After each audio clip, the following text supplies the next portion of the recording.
Good morning. Welcome to St. John's, where today we are celebrating our 141st year in ministry in Columbus, Ohio. I think that deserves a hearty round of applause for 141 years of ministry. We like to say in the United Church of Christ that God is still speaking, and I like to say that here at St. John's, that means that we are still listening. So whoever you are and wherever you are on life's journey, you are welcome here. Our gospel reading on this anniversary Sunday is taken from the Gospel of John, chapter 15, verses 1 through 8. You're invited to follow along in your own Bibles or in your pew Bibles, as noted in the bulletin. I am the true vine, and my Father is the vine grower. He removes every branch in me that bears no fruit. Every branch that bears fruit, he prunes to make it bear more fruit. You have already been cleansed by the word that I have spoken to you. Abide in me as I abide in you. Just as the branch cannot bear fruit by itself unless it abides in the vine, neither can you unless you abide in me. I am the vine, you are the branches. Those who abide in me and I in them bear much fruit, because apart from me you can do nothing. Whoever does not abide in me is thrown away like a branch and withers. Such branches are gathered, thrown into the fire, and burned.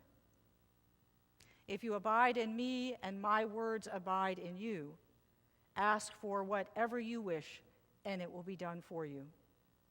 My Father is glorified by this, that you bear much fruit and become my disciples. Here ends the reading. Hear what the Spirit is saying to the church. Let us pray. May the words of my mouth and the meditations of our hearts be acceptable in thy sight, O God, our strength and our Redeemer. Amen. Good morning and happy anniversary. We have been in the church business for yet another year here in Columbus, Ohio. Thanks be to God. We've had another year, yet so many aspects of our church life are changing so rapidly in this 21st century. From rapid changes in technology, to our society's polarized culture wars, to the tremendous growth in the number of denominations and spiritual groups, to an ever-increasing number of people who describe themselves as spiritual but not religious because of their objection to organized religion. No longer here at St. John's are we a church defined by one ethnic group, one neighborhood, one common belief in all things. Instead, our congregation increasingly reflects the diversity of our society, where we come from all walks of life, from all sorts of religious backgrounds, to find common ground together as the people of St. John's. I recently realized the extent of our internal religious diversity, or our internal ecumenism, when I needed to change a light bulb in my office, which caused me to ask, some of you know where this is going, how many Christians does it take to actually change a light bulb? Because here at St. John's, we have people who are raised in each of the following traditions. And hopefully this will not offend, but we have folks who are raised in each of the following traditions. And each tradition has a different answer for how many Christians does it take to actually change a light bulb in the pastor's office. So first, we have Episcopalians here. I was raised in the Episcopal tradition as a preacher's kid. And I learned long ago that it takes 3 Episcopalians to change a church light bulb. One to call the electrician, the second to mix the drinks, and the third one to talk about how much better the old bulb was. Now, we also have Presbyterians in our congregation. Brenda's here today. Now, the Presbyterians told me that it actually takes no Presbyterians to change a church light bulb because the church lights will go on and off at predestined times. You have to know the Presbyterians to know that one. Now, we also have some Baptists here. And I learned long ago that it takes at least 15 Baptists to change a church light bulb, 1 to actually change the light bulb, and 3 committees to approve the change, and then to decide who brings the side dish or the dessert in alphabetical order, if you please, to the picnic to celebrate the changing of the light bulb.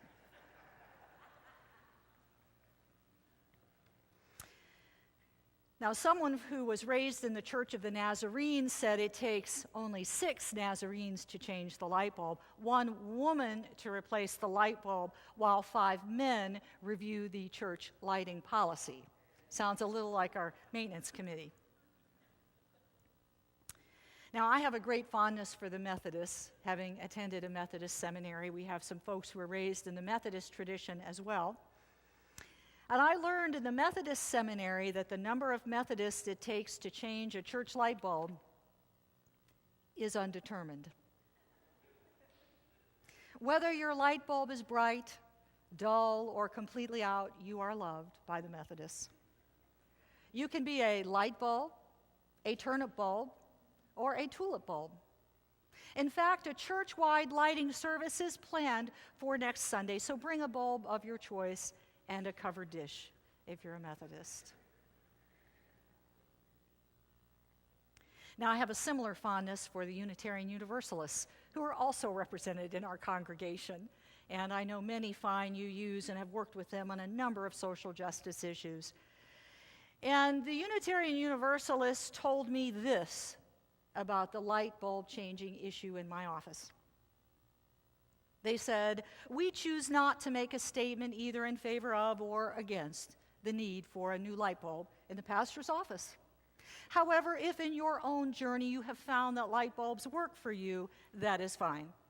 You are invited to write a poem or compose a modern dance about your light bulb for the next Sunday service, in which we will explore a number of light bulb traditions, including incandescent, fluorescent, three-way, long life, and tinted, all of which are equally valid paths to luminescence."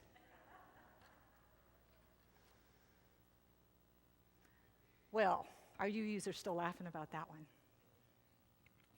Exasperated about the whole issue, I finally went to one of our oldest members at St. John's and said, just how many of our diverse church members does it take to change a light bulb in this church? "None," shouted the person, "because we don't believe in change anymore at St. John's."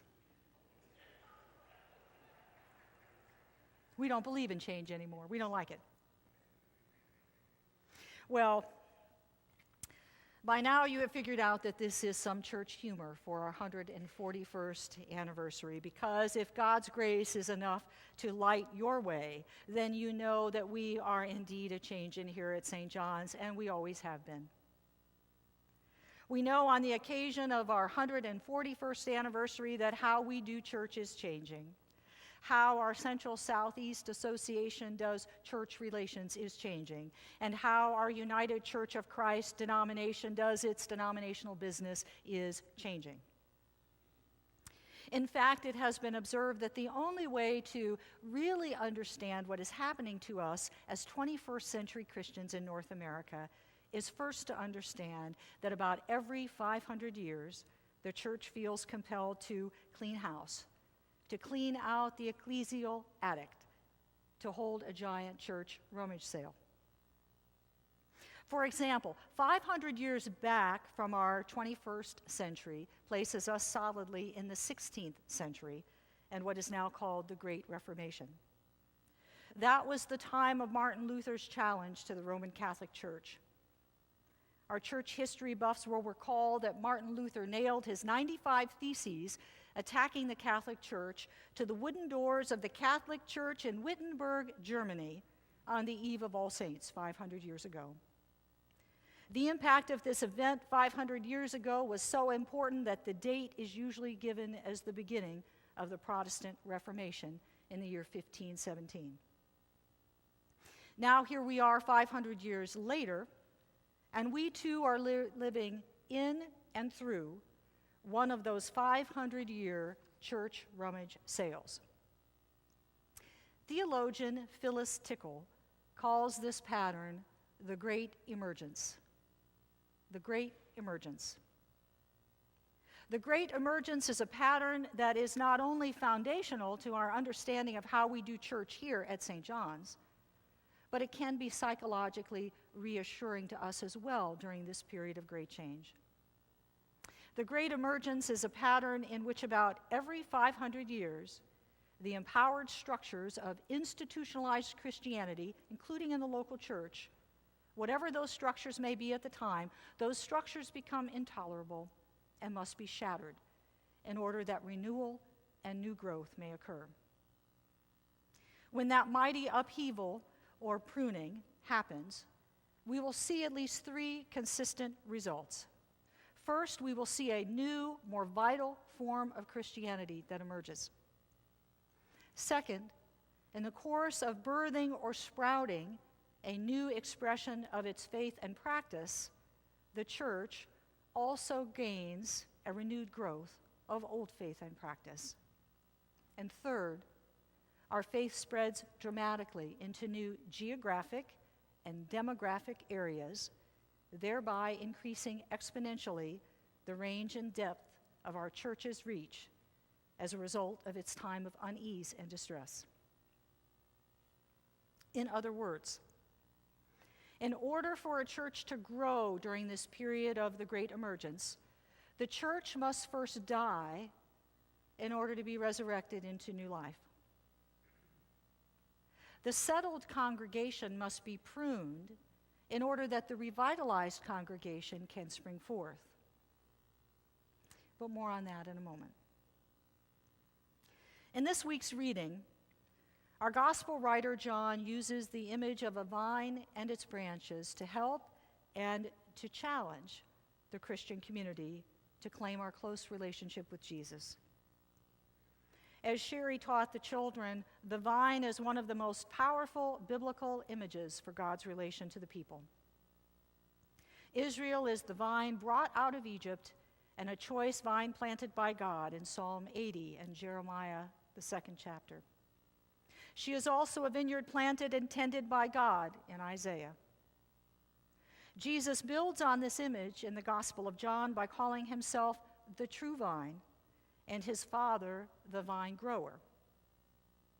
This image is theologically profound because the vine and its branches, unlike a tree trunk with its limbs, a vine and its branches are often virtually indistinguishable, and there is a mutual interchange of life between them. Now, I didn't really understand this metaphor very well until my husband Gary took me to some of the Ohio wine vineyards by Lake Erie when we were dating a long time ago. But that's where I learned that in a vineyard, the best grapes are produced closest to the central vine because that's where the nutrients are the most concentrated. So the lateral branches in a vineyard are not allowed to ramble all over the arbor. They are pruned and kept short. So this visit to the Ohio wine vineyards helped me understand Jesus' description of a life of discipleship. Jesus is the true vine, God is the vine grower, and we are the branches. Through this image, two aspects of the God's created world are held together: being pruned and bearing fruit. That's what discipleship is about, being pruned and bearing fruit. Now, it is hard to acknowledge the pruning part of this metaphor.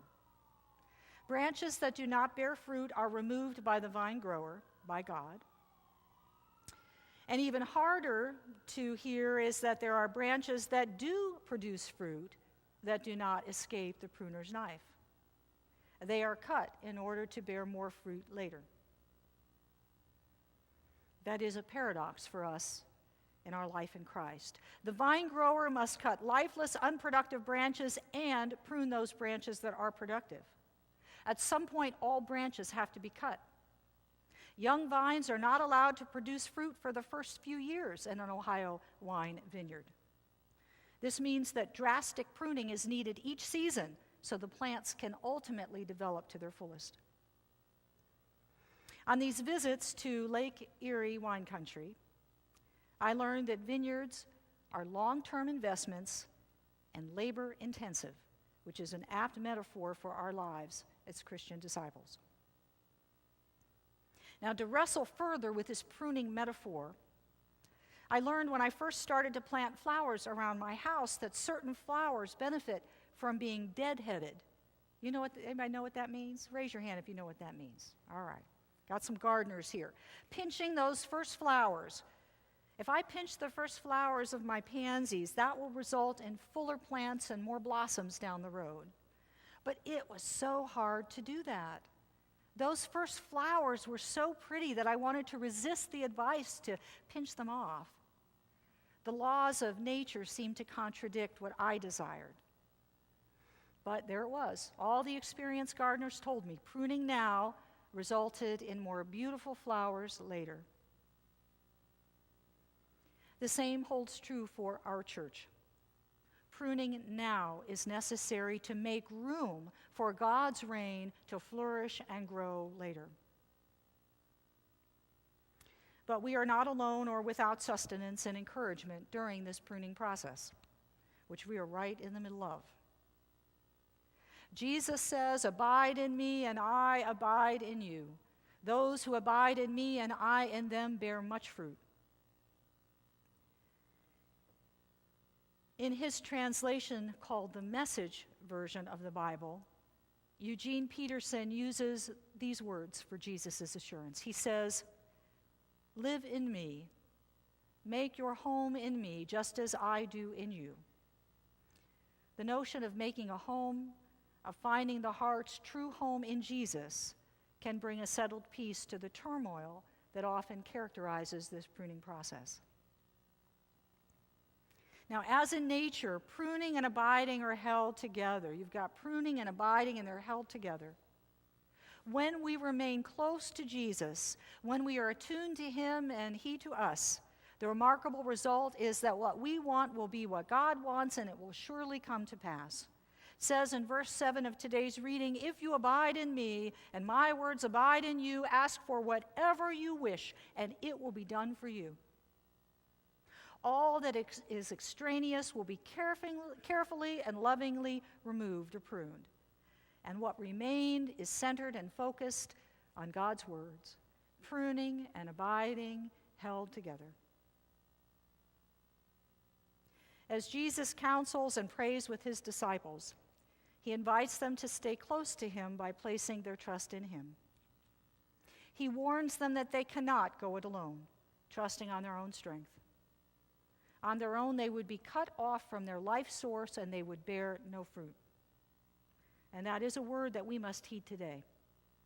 The temptation to go it on our own is so great, individually and as a church. How often have you heard here, well, let's just go it on our own?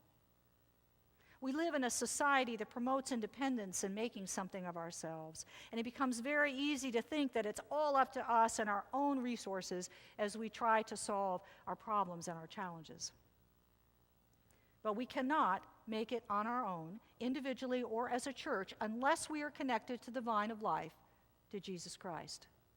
We cannot withstand the pruning that is taking place during this period of great emergence in the life of our church and in our denomination, and we will not bear fruit unless we are connected to and abide in Jesus Christ. So then Jesus may abide in us, sustaining us and promoting our greater transformation and well-being.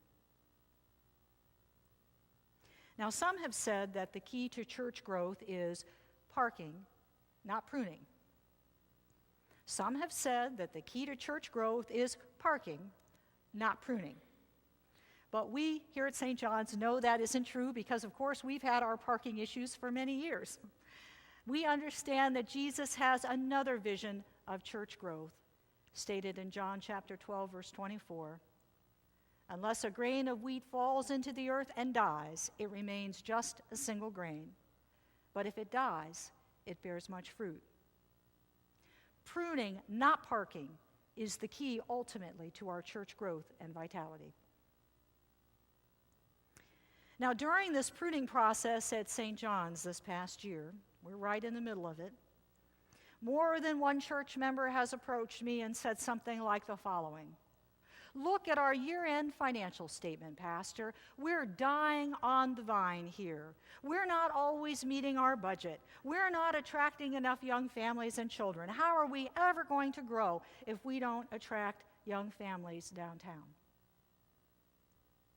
They apparently hadn't read the Columbus Dispatch article this week that said that 13,000 new apartment complexes are going into downtown Columbus right now. 13,000 new units. But church members are worried. We're worried we're dying on the vine. We're not attracting enough of this, not attracting enough of that. And I would hear this in my office. I would hear it in the halls. I'd hear it on the phone, get it in the emails. And then each day I would drive past Central Presbyterian Church, empty and devoid of members over on 3rd Street, with a giant for sale sign on that lovely old 150-year-old church building. Giant for sale sign until it was sold recently to the Columbus Association for the Performing Arts. And Central Presbyterian will no longer be a church. That building will no longer house a church, and that congregation has dispersed. But that church originally grew and grew for 150 years until the downtown neighborhood changed. Then the young Presbyterian families either moved to the suburbs or they went down the street to Broad Street Presbyterian Church with all of those wonderful new urban programs they had there, leaving Central Presbyterian with heavy debt, high utility bills, and shrinking membership. And Central Presbyterian Church closed for good last year, an event that was covered in morose detail in our local church newspaper. Do you remember what I said earlier in the sermon? About every 500 years, there's a giant church rummage sale in Christendom. There's a giant church rummage sale of all our churches, and some churches are going to make it, and some are not. So at St. John's, are we growing like the other downtown churches over on Broad Street, or dying like Central Presbyterian on 3rd? Only the vine grower knows. Are we a weed that looks like the real thing, or are we the real thing? Only our fruit will tell. And how do we bear fruit? Only by dying first. What I have learned at St. John's is that many of you have already started over here, individually and as a church. I can't tell you how many stories people have told me of how their lives started over here. It was through this church that they found new life. And I know that those of you in this church have already submitted over the years to the vine grower's knife, allowing yourselves to be pruned. Over the course of the past 141 years, the members of St. John's Church over and over have had to let go of the church they must have loved in order to make room for people they did not know.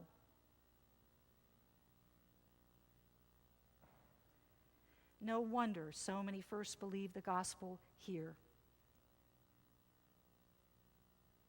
The members of St. John's Church over and over have had to let go of the church they must have loved in order to make room for people they did not know, people who were seeking to learn the gospel here and to find their new life here. My guess is many of you and your ancestors have been gardeners, knowing when to deadhead new growth to allow for exponential growth later, and pruning radically so that more believers might be close to the nutrients of the central vine of Jesus Christ. We will be known by our fruit at St. John's Church. That is our test. We will be known by our fruit.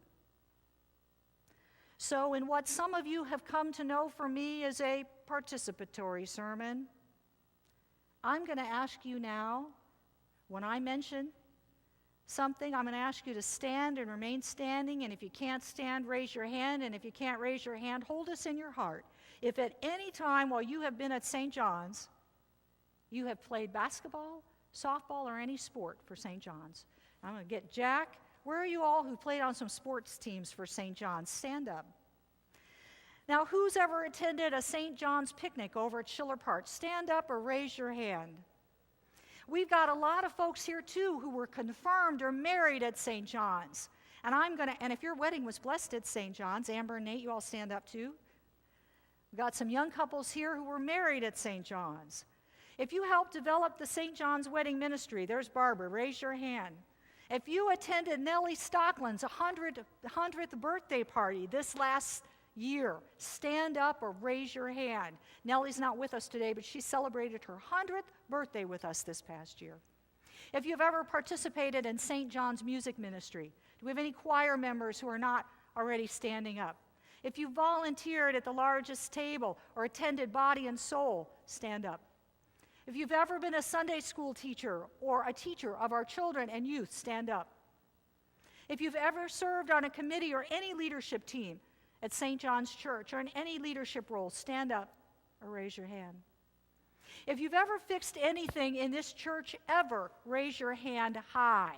If you have ever fixed anything in this old building, raise your hand.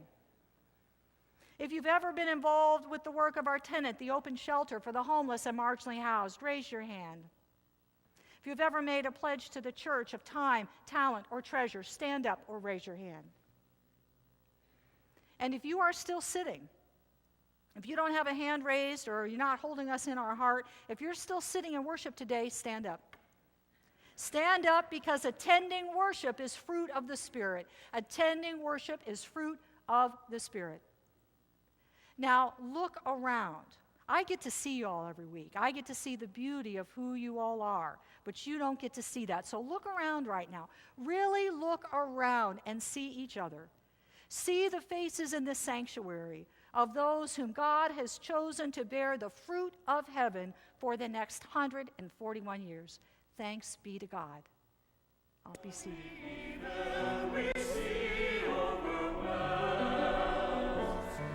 At times we seem destined to fail.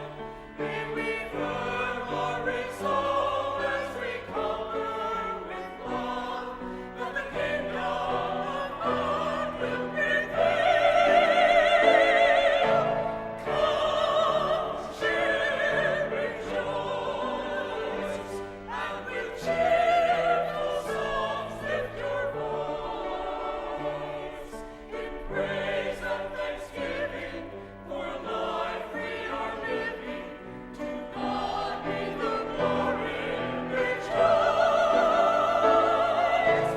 Come, share, rejoice, and with cheerful songs lift your voice. In praise and thanksgiving for life we are living.